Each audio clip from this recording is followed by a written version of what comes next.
Welcome back to Moms for Justice. I am Carolyn, everybody. Happy Trial Tuesday in the Wendi Adelson case. This trial has just had everybody on the edge of their seat. Interestingly enough, there are a lot of YouTubers that are covering this case. They're all over the place. I was checking out Jackie St. Germain this morning. I really enjoyed her stuff. That girl works really, really hard. She's got some funny stuff. There's other ones out there. Loophole Lawyer did some bizarre video using me, calling me a nosy broad. That was interesting. And then you've got your regular Adelson coverage like STS Nation. A lot of drama with them last week. Should I comment on that? Should I not comment on that? But I did find it really interesting because it appears that STS Nation and Turtle Boy got into some sort of feud. It was pretty nasty. Yeah, and then somehow Loophole Lawyer got in the middle of that. So it's like battle of the YouTubers. Pretty interesting stuff. Anyway, and you got Fancy Fiction, and you've got Judy from AA Legal Focus. So many channels out there, and but I just want to say kudos to all of them. Everybody it's like the Super Bowl, this trial. It's very much like the Super Bowl, and everyone is really on the edge of their seat because this trial is going to be so much different than the other ones. We're going to see a lot of the same stuff, but at the same time, we've got witnesses we've never seen before, like Robert Adelson. We have not seen Sarah Youssef. So, and then, we kind of know what Wendy's going to say, but, based on the last three trials. But I really think she's going to be different this time. I really do. But we'll have to wait and see. So anyway, jury selection started today. We didn't see anything live broadcasted other than this statement that Judge Everett gave in a courtroom, listing a brief paragraph that was agreed upon between the prosecution and the defense about what this case is about. They're going to ask questions like, do you know anything about this case? Have you looked up anything about this case? How do you feel about being impartial to the evidence that would be provided to you? And so on and so forth. Judge Everett also said that he expected the jury selection process to last 2 to 3 days, hoping for an opening statement maybe on Friday. I am moving a child into college on Friday, so I've got my own selfish reasons for hoping that this trial really doesn't lift off the ground until Monday, because I want to be there. But Friday, I'm kind of off the grid, and I will be listening, though, the whole day, especially if it starts. Now, just so everybody knows, a little bit of housekeeping. Moms for Justice will be on live during the lunch breaks on the most important days. And then I will be on with Jocelyn for the live podcast in the evenings, most likely Monday and Friday. So please mark your calendars for that. Okay. And then, as we all know, the judge quashed the defense subpoena yesterday, which I stated in an earlier video that is nothing new. That is very much to be expected. So anyway, today in this video, I want to talk about Christopher Decoste. So Christopher Decoste and Wendi Adelson, their little face-off showdown that they had in the trial with Sigfredo and Katie. Well, that is my favorite testimony between Wendi and any attorney. I just think it is so epic. It is so worth a watch. Twice, 3 times, 4 times. In fact, I've probably watched it a zillion times, and there's so many goodies in it and so many things that we can talk about. But let me talk a little bit about Christopher Decoste. Okay, I got my glasses on here. So Christopher Decoste, he holds a Bachelor of Science in Business Administration from Villanova University, and he earned his Juris Doctor from Suffolk University Law School.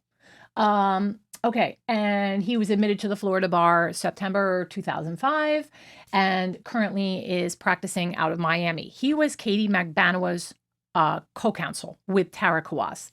So anyway, we all know that Wendi was a hot mess during that trial. She looked very different in that trial, even though she wore the same gray dress that you've seen in other trials. And I want to get that dress. What do you guys think? Do you think I should just buy the dress and wear it for the trial coverage? Anyway, so this cross-examination is like fire. It is so fire, people. As my kids would say, that is so fire, mommy. So, all right. So why is it fire? Well, let me first say that when I first watched it, I thought he was kind of a bit of a tool. Like, I thought that he was kind of like made a, a jerk out of himself. I thought he was very like over the top aggressive with her. But then as time goes on and I watch it more, he grew on me. I kind of like him now. And I thought he really went after her and gave her a run for her money. Now, I will say, I think Wendi did okay on that. I thought she didn't answer the questions correctly the way she should have, but I think that she's very quick on her feet. And I think that she is, sneaky the way she would take his questions. And instead of answering them, she would like rephrase the question back to him and then answer it in the way she wants it rephrased. She does this a million times. It seems like a million times in this footage. And I want to just play it. Let's walk through it. It'll be fun. We're waiting for the trial to start.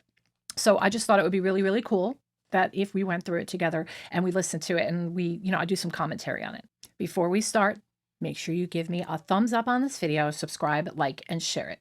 Here we go. Okay, so you're going to see right from the get-go that this guy comes right out of the box swinging, and she did not see him coming. So she's bracing herself. You can see in her demeanor that she is putting on the boxing gloves very slowly because she's realizing, I've got to perform here. Just like Mama Donna said, you can be a great actress. You need to perform. We know that you can be a good actress. Here we go. Cross-examination? Yes, Your Honor. Thank you. Ms. Adelson, this is all about you, isn't it? Excuse me? This is all about you, right? I was called to be a witness and I'm testifying, so I don't understand the question. Is it a question? There's about 100 people in this courtroom, right? There are people in the courtroom. Possibly thousands watching, right? I have no idea who's watching. And it's all because of your failed marriage. Okay, she knows that this case is high profile. She knows that there's people watching. He said there's about 100 people in the courtroom. Of course, she's not going to sit there and count, but she is already trying to act really dumb and phrasing it back in a snarky way. There are people in the courtroom. Not, yeah, there's a lot of people here. Yeah, there's about 100 people here. She wants to make sure that her answer is never going to align with the question that's given to her. Right? I disagree with that. You disagree that your ex-husband is dead because of your family. Yes, I disagree. These jurors are here for weeks doing their civic duty because of your marriage, right? No. Katie's going through this ordeal because of that marriage, right? No. Dan Markel's parents are going through absolute misery because of your failed marriage. Isn't that right? No, that's incorrect. Well, let's talk about the marriage.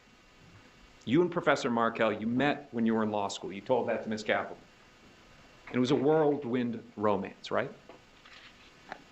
Right? It was not a whirlwind romance, no. It led to a wedding, February 26th of 2006. You had a big wedding in Boca Raton, right?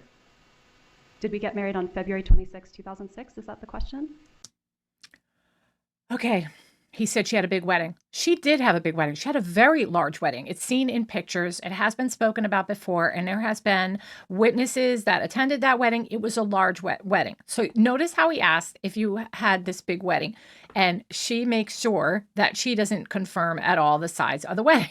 And it's just, she's like a child with their mommy when their mommy is asking questions and just doesn't want to give any credit to the mother. So everything is snarky and rephrased back at the person. She just will not acknowledge that it was a large wedding. Why not? Just say it was, yeah, we had a large wedding. She couldn't do that. Yes. In Boca Raton. In Boca Raton, Florida. And it wasn't a small wedding. It was a big wedding. There were many people in attendance. All right. In this marriage, it led to 2 children, right? Your 2 boys. Are you asking me if I have 2 boys? Really? Why are you questioning him back? It's clear what he asked you. Yes. Yes. And Professor Markel, he was a great father, wasn't he? He was a very good father, yes. Those boys were his world, right? As well as his work, yes. And they adored him too, didn't they? Absolutely. Now, this marriage started to fall apart, right? It did. But there were problems from the very beginning, weren't there? Right? Are you asking me, what is the very beginning? The very beginning of when we got married? Literally at the wedding. There were problems before we got married. All right, so at the wedding, the government asked you about kosher law, right? About what, I'm sorry? Keeping kosher, About keeping kosher, yes. got it. right? The government And your asked. wedding, at your wedding was the groom's family, the Markel family, and they are more strict than your family and friends about keeping kosher. They do not keep kosher. Wasn't that one of the problems in your marriage, that Professor Markel was very insistent about keeping kosher? About his kosher rules, but those are different than his family's. So you're saying that it wasn't a problem at the wedding, that there were people from the groom's side of the family that were there that strictly keep kosher, that they were told that it was going to be kosher food, but it actually wasn't? So there was a misunderstanding about whether the food was going to be kosher style or more in adherence with kosher law. There was a miscommunication about that. So That you had happened. people that strictly keep kosher eating non-kosher food, which is a big deal. That actually is not what happened. Danny was upset that it was kosher style and not strictly adhering to kosher law. So So the- he was disappointed. Okay, no, that's not true. That is an absolute lie. And I'm going to explain why. She is trying to make it seem like Danny was the only one who had a problem with this. If that were true, Danny would not have literally been dancing on the dance floor with his wife, Wendi, and then taking a break and going from table to table to apologize to his family and his friends that the food was not kosher. Okay, so she is completely lying. She's trying to single it out like he was the only one who had a problem with this. Well, that is so not true. Hopefully, Georgia knows that, can use it in some way just to show that she's not credible and she's a complete and total liar. So there's problems right from the beginning. That was a problem at our wedding, yeah. Fast forward now to September 10th, 2012. Professor Markel, he's away on a business trip, right? Yes, He's in New York City at New York University, right? I believe so, yes. And he's doing a presentation. I don't know what he was doing. Your husband at the time was in New York to give a presentation. You knew that, right? I knew he was in New York. I didn't know if he was attending a conference or giving a presentation, but he was in New York for work. Now, you had not communicated with him for 2 days. I really don't remember. You text him at around 2:30 in the afternoon, right? Right before he's about to do the presentation. I really don't remember. But you do remember dropping the bomb on him, don't you? Telling him that you wanted a divorce. So I did not drop a bomb on him. We'd been in therapy for several months beforehand where I told him several times I wanted a divorce.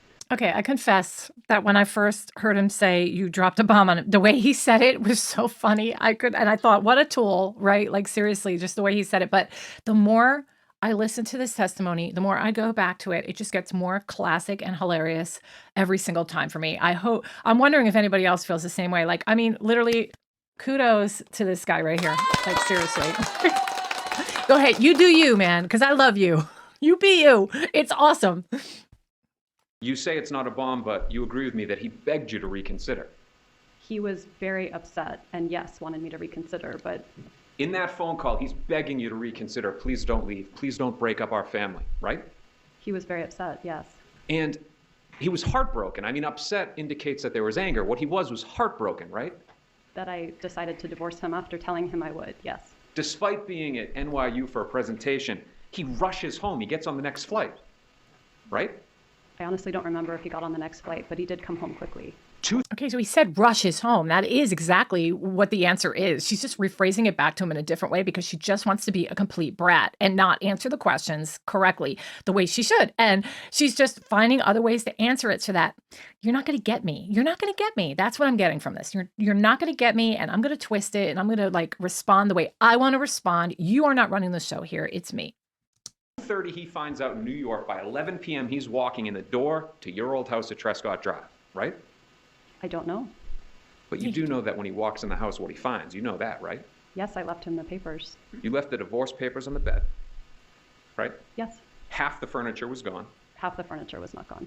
A good amount of his stuff was gone. Nothing of his was gone. The boys' stuff was gone, right? Some of the boys' things were gone. I'd taken enough so that I had for the boys, but no, You were gone. I was gone, yes. That's hilarious. I'm sorry. I laugh every time. I will give her that. She's funny there. So were his boys. His boys were not gone. He saw them the next day, and they would not have been awake if he's coming home at 11 p.m. Let's stay on topic here. I'd When love he to stay on walks in the topic. when he walks in the door, the boys are not in the house, right? Correct. And you did not tell Professor Markel where you were taking the boys. He may have seen them the next day, but you did not let him know where you were going to be staying with his boys. With our boys? Yes. Okay, so she didn't let him know where she was because she's gonna say for her safety. She doesn't say that here, but that's obviously what she would have said if they had interrogated this a little more. She's gonna try to pretend like it was a dangerous situation, and that's why she didn't let him know exactly where they were. But the fact is, he had no idea where they were. At least for a good amount of time, or even a couple days, he did not know. So you agree with me that they're also his? Of course they're his. And he should be entitled to know where his wife is taking his children. Absolutely. That's not all you took, is it? Excuse me? You two had a joint checking account at Schwab, right? We did. And you went into that account before you dropped the bomb, and you took out half of that account, right? Correct. Roughly $350,000. Half, yes. Of our joint account. $350,000. I don't remember the amount, but yes. You know that it was in the hundreds of thousands. I really don't remember the amount, sir. Okay, I call BS, people. There is not a snowball's chance in heck that she does not remember the exact amount of money she took out. He said roughly $350,000. Okay, he wasn't asking for dollars and cents here. Okay, you don't need to come up with the exact amount, but he said roughly $350,000. You could have just said yes, sweetie. Like, really, just again, being a total brat. And I don't believe for a second that she doesn't know how much money she took out of that account. Is it that insignificant of a sum to you that you I'm don't not saying remember? it's an insignificant sum. I'm saying I can't attest to the amount that was there. I'm going to tone it down now. You were unhappy in the marriage, right? That's why I got divorced, yes. And it happens. Marriages fall apart, right? Yes. But you complained constantly about it, didn't you? No, I don't think I complained constantly. Well, we all know that's a lie. Anyone that would listen. No, that's not true. You agree with me that you complained to the one person that would actually do something about it. I don't understand what you're asking. Your big brother, Charles Adelson, you complained to him about how bad Professor Markel was and how much you hated him and didn't want to be in a marriage with him. I definitely talked to my brother about how unhappy I was in my marriage. If that's the question, then yes. Is that the question? Yes, that is a question. You talked to your brother, Charles Adelson, about how bad your marriage was. I did, yes. Let's talk about it. Government asked you about Charles Adelson. He's an intelligent guy, right? He is smart. Yeah. He's both book smart and street smart, right? I would say so. You would say that he's a talker. He does like to talk. He's got the gift of gab, so to speak. I wouldn't say he has the gift of gab, but he does talk. He knows what to say in the moment. I wouldn't say that's true either. You would say, though, that he is. Now, you were asked questions about, drug purchasing and stuff like that. You'd agree with me that he's also street smart. I mean, I think he has common sense. Notice the laughing that she does. I find it really interesting, the giggling and laughter. It's almost like she's sitting with a girlfriend at a coffee shop or Mosaic, and she's sitting there and just like, giggling banter. It's really a nervous reaction. It's like stress release, right? It's a clear indication of lying, in my opinion. It's also like a deflection tactic.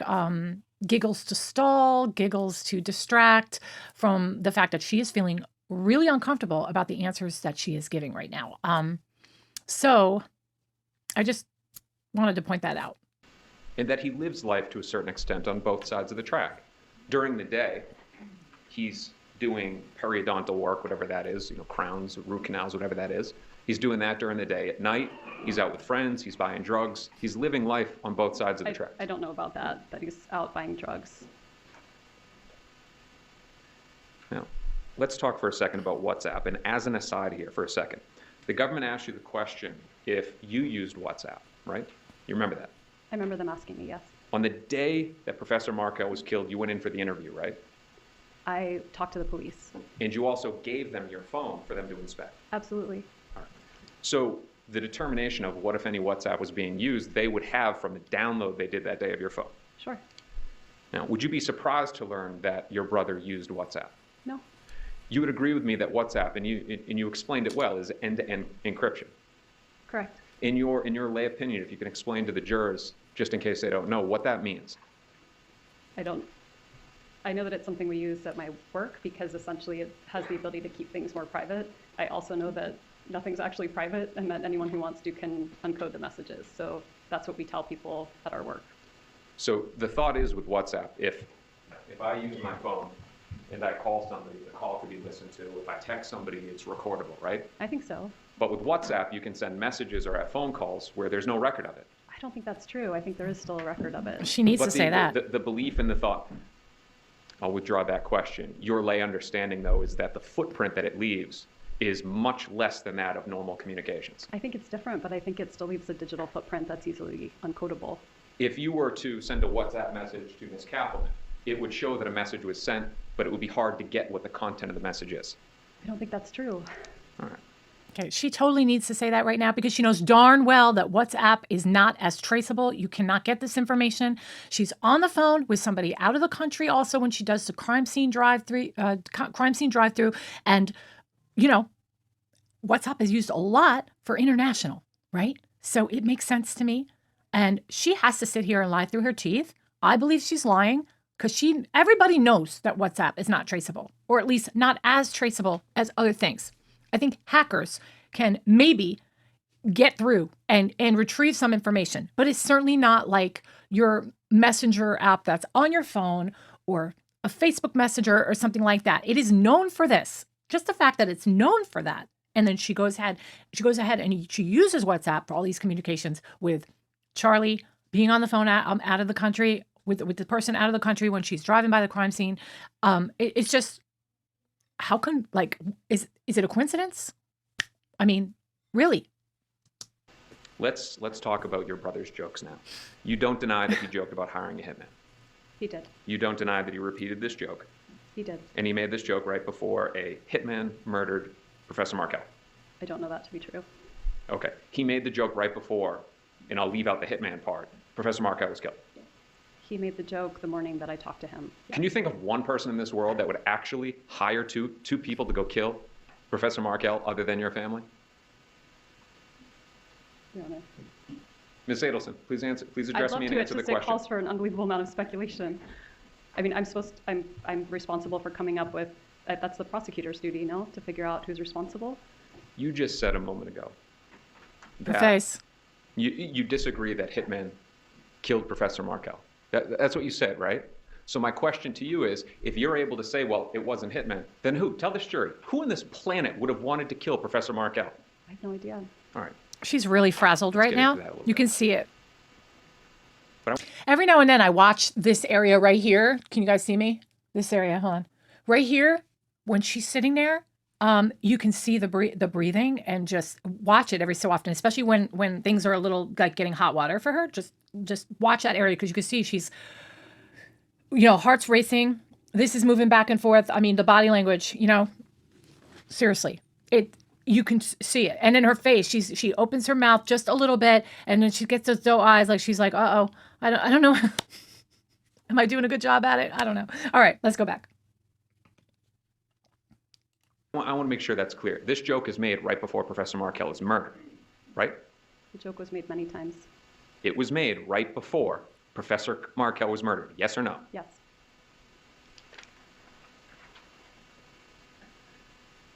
July 18, 2014, you're interviewed, and you make a statement saying, I knew this would happen.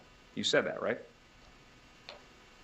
I did. All right. Now I want to talk about your knowledge and your belief on this. You're a smart person, right? You know why she had to answer that right there, right? Because they could have proved that if she didn't say that, they could use it against her. She's got the derivative immunity right here, by the way, guys. This is a cross-examination based on what the prosecution asked her. So she still has derivative immunity for this cross-examination. So right there, that question, she knew she had to answer it that way because there is proof that that is what she said. So if she had said anything different, it could have been thrown into the pool of evidence that the prosecution could use to charge her later. Okay, now I am no lawyer, but I mean, that's plain as day to me. How am I supposed to answer that? Well, let's go through your resume. You went to Brandeis University, right? I did. You graduated magna cum laude. I did. If you could explain to the jury what that means. It means I studied a lot and got good grades. Okay, let me just say this too. Do you remember how her and Dan, she clearly had a jealousy towards Stan, that he felt that she was not his equal? Well, I really do think that this line of questioning right here that we're listening to right now, she's absolutely loving every bit of it. I'm getting attention for my accolades and my education and my smarts. And I really, you can see it in her face that she wants to pretend like she's being modest about it. But the truth is she's loving every single second of it. Look at that face. Loves it. Yeah, I'm super smart.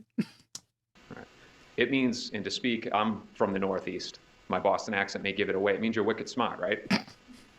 That's very You had a nice. high Thank GPA, you. a very high GPA. I work hard. You also went and you got a master's degree from the University of Cambridge. I did. You were a Gates Scholar. I was. You then go to the University of Miami School of Law, which is a top-tier law school, Tier 1, right? Okay. Right? We're talking about your level of intelligence. You Nervous went to the giggle. University of Miami Law School, I right? did, yes. You also clerked at the 11th Circuit Court of Appeals, right? I did. Now, to get a clerkship out of law school, it's a very difficult thing to do, right?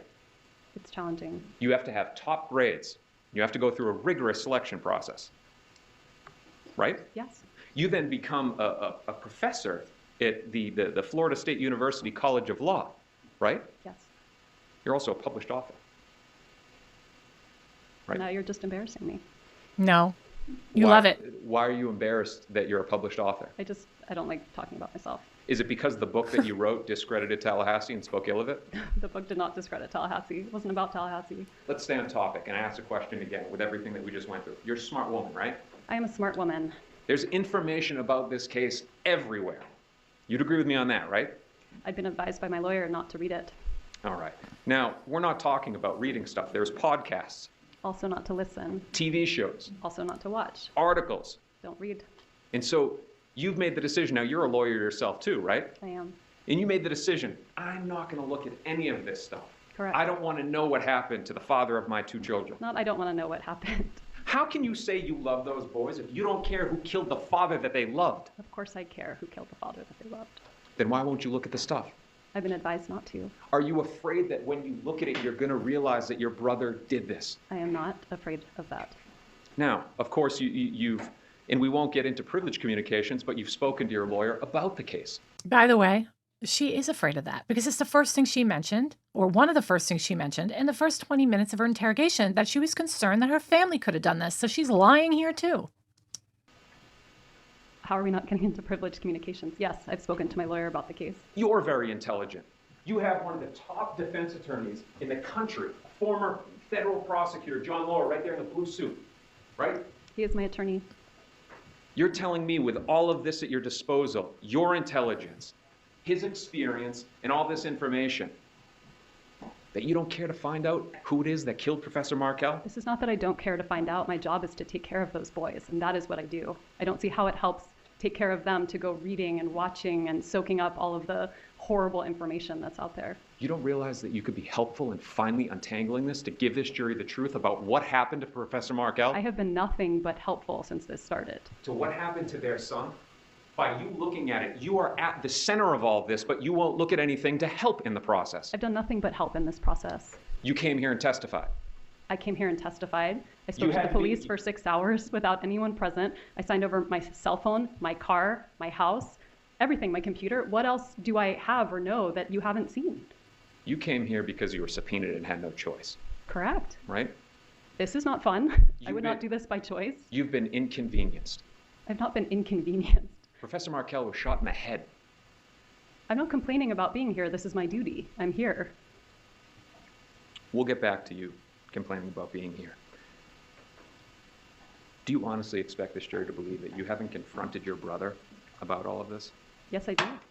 Yes, you did confront him? Yes, I do expect them to believe that I did not confront my brother because I didn't. Or maybe you don't need to because you know the truth in this case. You already know it. That he went behind your back, right? Did not happen. Just like he has done with past boyfriends. He's done that in the past where he's gone behind your back when you were having problems in a relationship and dealt with it himself. No. I'd like to hear about that. If there's past experiences of him like helping her out with other guys, I hope that comes out at some point. Miss Adelson, you understand that until you expose your brother what he did, that everybody's going to consider you as guilty. Okay, right there, that is probably the most intelligent, slick question that this attorney has asked. It's brilliant. I really do. I think it's brilliant. Let's hear it again. You understand that until you expose your brother what he did, that everybody's going to consider you as guilty. You understand that, right? What is the question that you're asking me? You understand that until you expose your brother and explain what he did, that he went behind everybody's back, that he hired a hitman to murder your ex-husband, you'll remain guilty in the eyes of the world. I can't speak to the eyes of the world. I can only know that I have done nothing wrong. Or maybe you are guilty. I am not guilty. So a witness in this case, and I'm not going to get into their testimony, but one of the hitmen, the convicted hitman, implicates you. On July 17, 2014, the day before the murder, Here we go.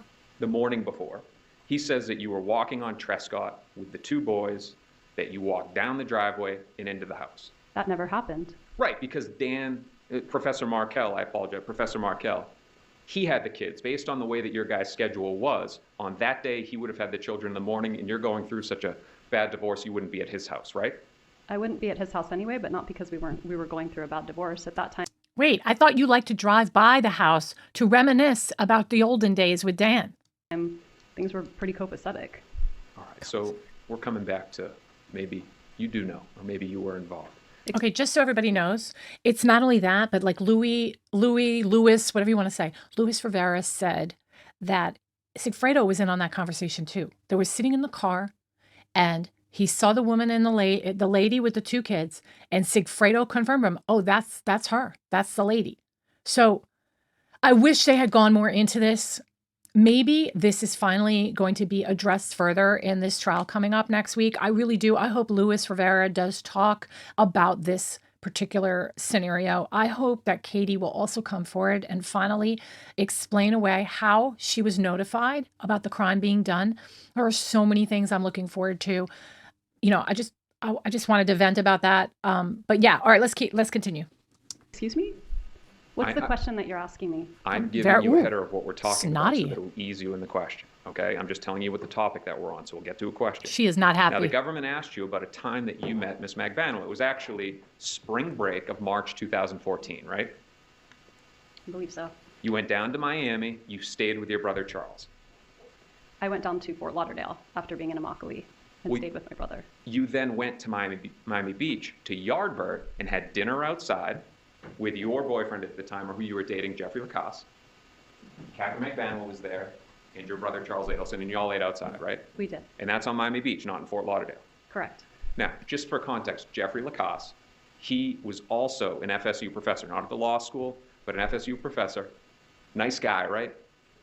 I don't think so now. No, of course you don't, because you tried to frame him and it didn't work out. So now he doesn't like you back. And now he's totally coming through with all the information on you, and you're getting nailed for it. It's unbelievable. Of course she doesn't like him. I don't even know why he would ask that question. Why would you even, refer to him that way? But classic.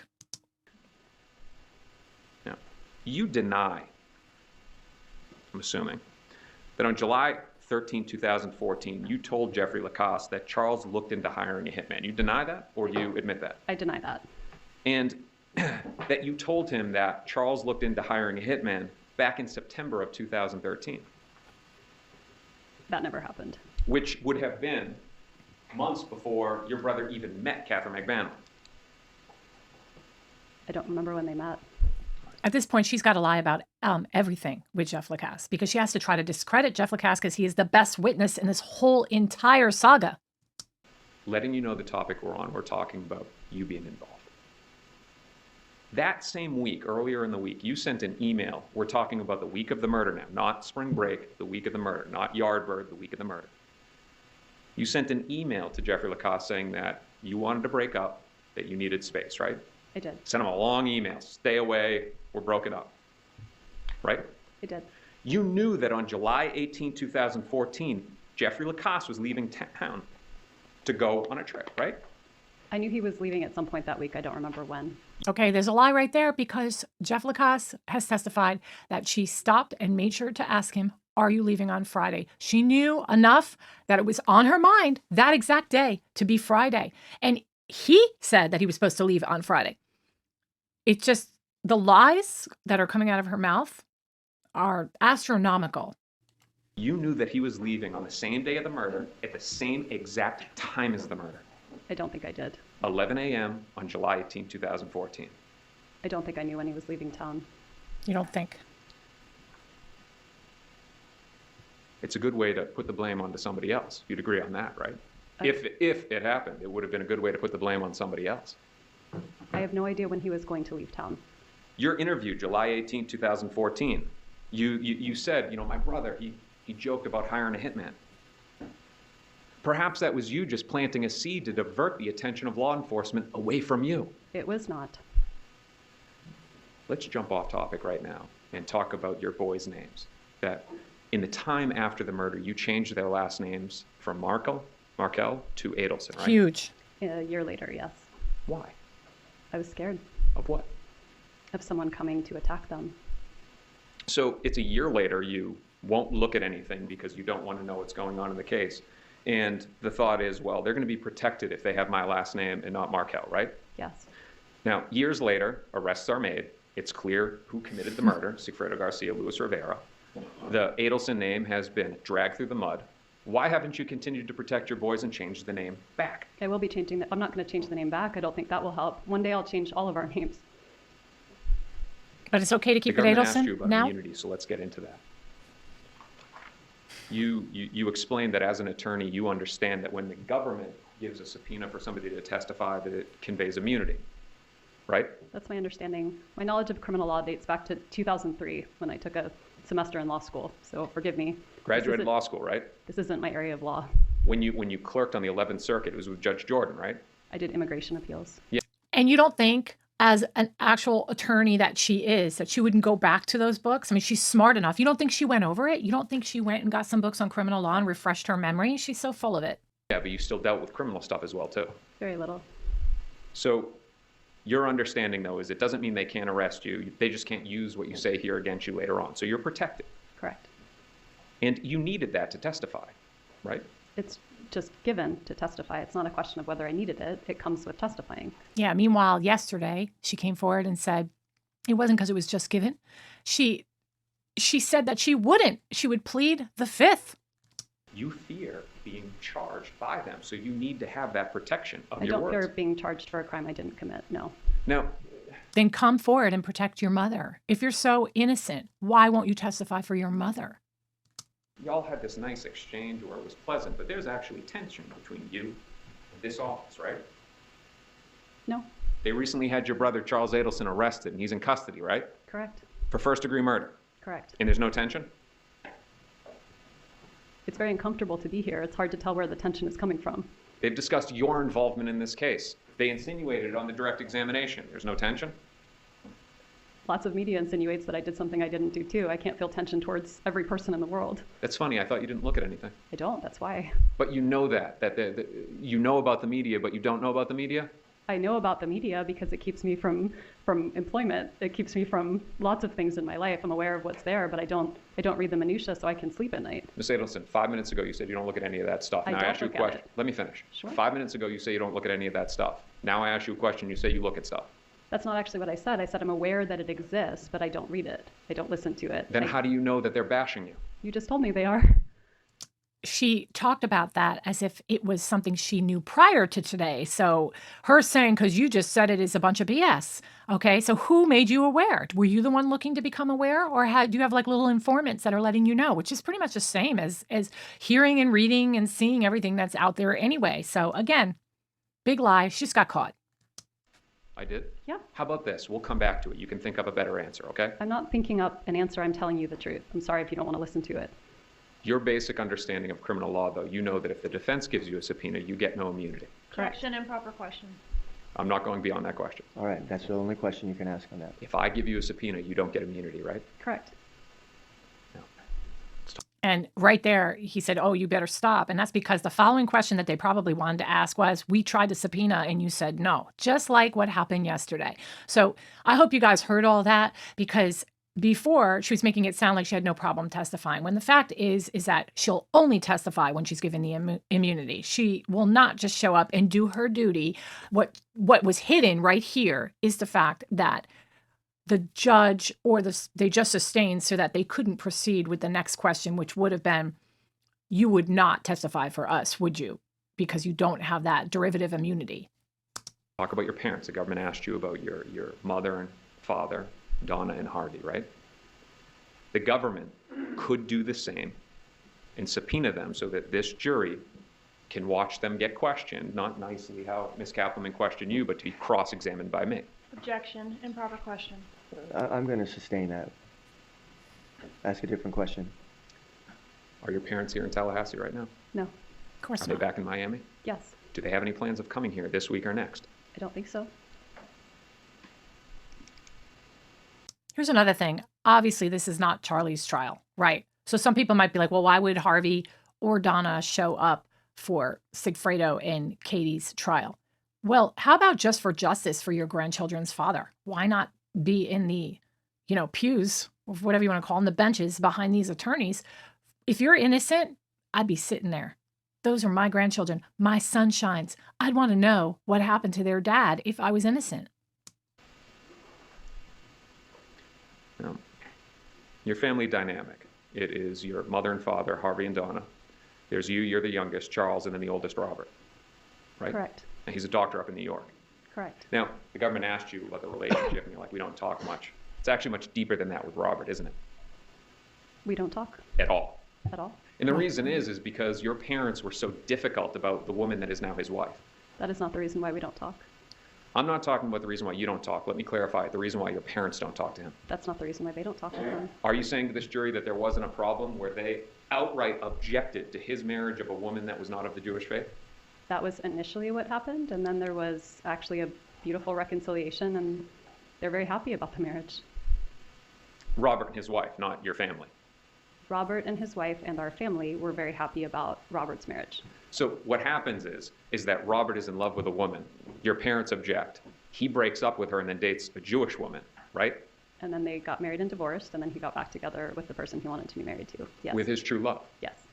I do find it hard to believe that they could dislike the woman originally that was not Jewish, his current wife, that they would dislike her as much as they did, where it caused this huge rift, right? To the point that Robert Adelson was estranged from his parents. Okay. And now for her to, characterize the relationship as they're totally fine with it now. I mean, that is a bit of a stretch, don't you think? There's no way they're totally fine with it. I mean, at best, maybe came to some sort of common agreement, but no. No. Don't make it sound like they're totally fine and loving towards this relationship now. There's no way that it went from, down here to way up here. There's just no way. But there was a lot of tension in your family because of your family's involvement in the kids' marriages, right? Yes.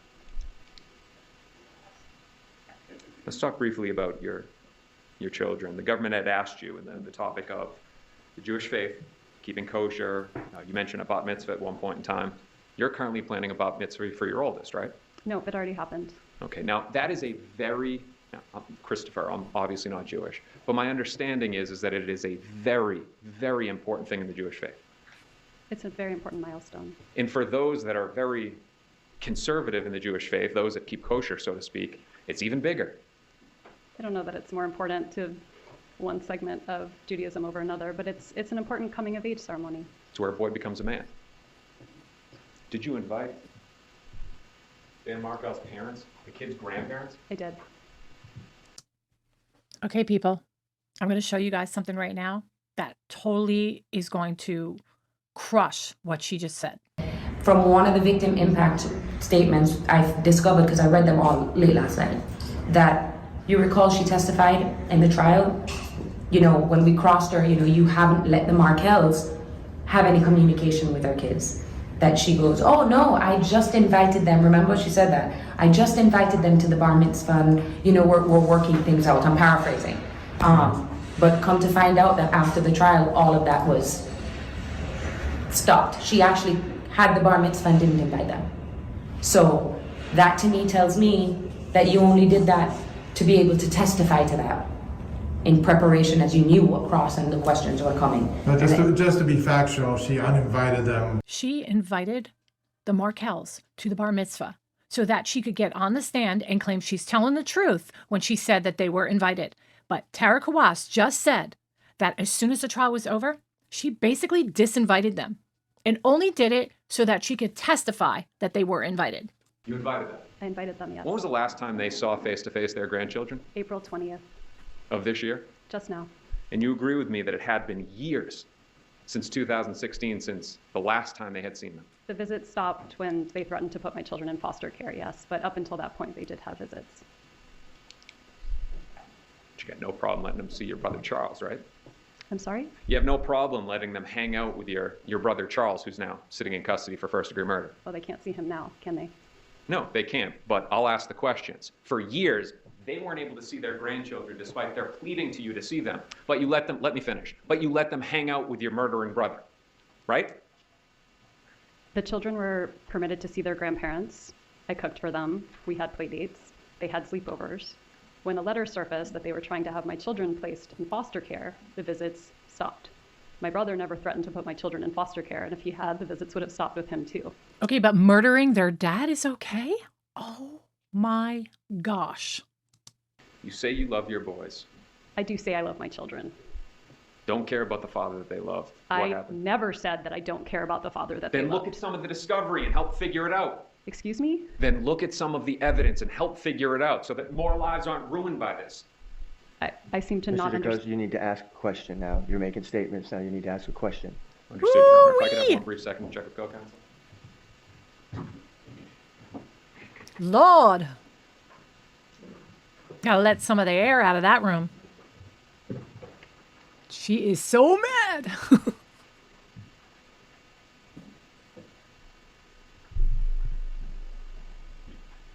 Oh, if looks could kill.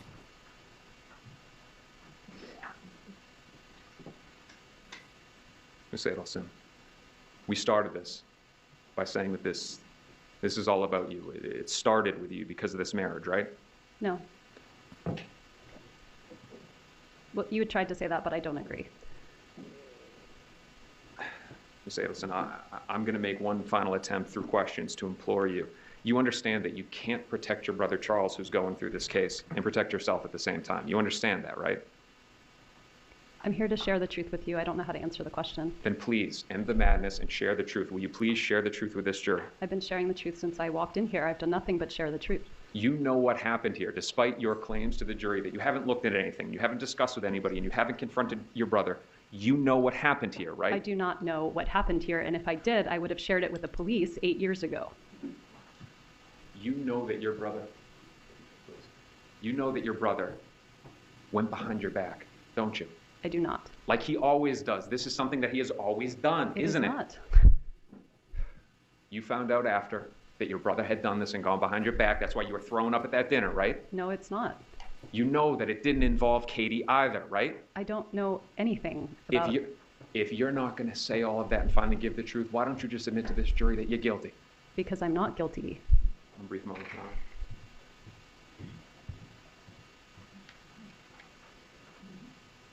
I got nothing further to add. Redirect. Okay, so Georgia takes over, and I won't play that. We're going to get a lot of Georgia soon, but I bet you she was so thankful to get Georgia back because I got to say, like I said, at first, I kind of thought he was a bit of a dweeb and that some of his questions were really like stupid. He was kind of making an ass out of himself. But then the more I watched it, the more I realized what he was doing. The more he rattled her. I mean, I think she was truly rattled. There is another testimony that Georgia really nails her at the very end where it rattles her. But this one, I think she really struggled with this one, which means this guy, Christopher Decoste, whatever his last name is, he did his job. He came to the table. He rattled this woman. And I don't think she is coming into this coming trial as relaxed after been through all of this, after going through all this. I just think that he really got to her here. Now, let's just say, and don't kill me because you all know what I think, right? Let's say she is not as involved as most of us think. Based on this testimony, I still think she knows at least a little more than what she's given. I mean, so to me, it's no-brainer that she's lying. There's no way.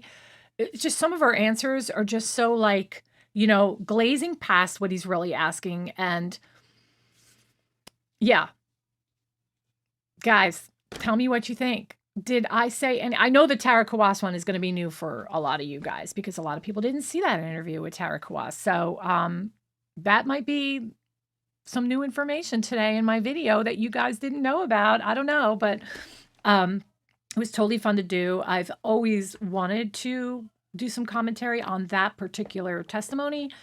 Again, once a week I could turn that on at night and just lay down and go to sleep to it because it is really super interesting. And I will give Wendi some kudos here. I do think that despite her trying to wiggle her way out of some things that make her look ridiculous, her answers look ridiculous on some of these things, she did handle herself quite well. She did. She is quick and sharp. The giggling is a little over the top. I think this is her typical behavior with a lot of people in everyday life, a lot of manipulation. So yeah, let me know what you guys think. Like, comment, share, and join us next week. It's going to be a fun-filled week. I'll be on for the lunch breaks. And also, I will be on with my podcast on Mondays and Friday nights with Jocelyn. So join us, subscribe, like, share. We'll see you then. Bye.